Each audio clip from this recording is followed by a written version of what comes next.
हाजी करमुल्ला चौक है ये हाफिज़ाबाद में। अफजाबाद से लाहौर जाने के लिए मोटरवे का रास्ता हाजी करमुल्ला चौक से सीधे हाथ खान का डोगरा इंटरचेंज की तरफ से करीब रास्ता पड़ता है और अच्छा सफ़र भी यही होता है।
फैज़पुर टोल प्लाज़ा लाहौर से वापसी अफजाबाद की तरफ रवानगी।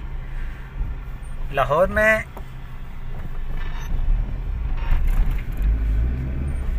चंद घंटों में भी नहीं कह सकते, 1 घंटा या 1.5 घंटे का सिर्फ स्टे किया और वापसी अफजाबाद के लिए रवानगी।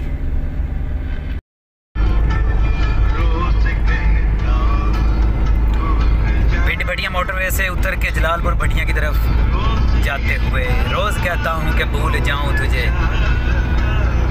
रोज़ यही